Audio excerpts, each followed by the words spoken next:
जय जगन्नाथ। नमस्कार समस्त अरुण श्रेणीर शिशु भाई भौणी मानू गप कालांश को स्वागत। आज आम गपटी शुणा। गपटीर नाम दलर बल।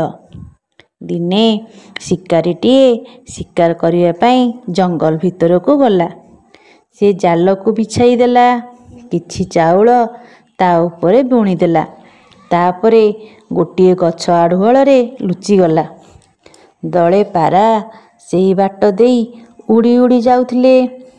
तले चाउल पड़िथिबा देखि सेमानकर लोभ होला, किंतु पारा राजा कहिला, चाउल खाइबाकू लोभ कर नाही। शिकारी आमको धरिबाकू जाल बिछाइछि, नहेले जंगल भितरकू चाउल केमिति आसिबो।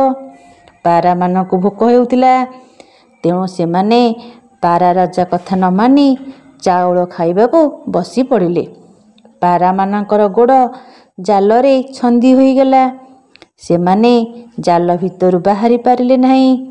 पारा राजा कहिला, देखिल मो कथा केही शुणिल नाही।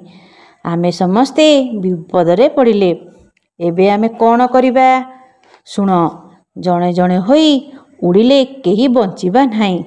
चल समस्ते एकाठी मिसी उड़िबा।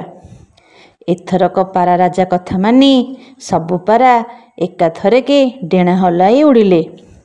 सेमाने मिलीमिशी उड़िबारु जालटीकू उड़ाई नहीं दूर को चलीगले। शिकारी बिचरा सेमानकू धरि पारिला नाही।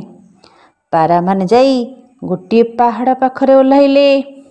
पारा राजार सांग मूसा सेठारे गात करी रहुथिला।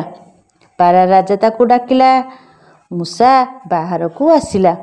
तार मुनिया दांतरे जालटीकू टिकी टिकी करी काटिदेला। पारा माने जालरू खसीगले। मूसा उपकार करिथिबारु ताकू धन्यवाद देले। एही गपरु आमे जानिले जे आमे समस्ते एकाठी हेई काम कले विपद बेଳରେ आमे रक्षा पाई परिबा।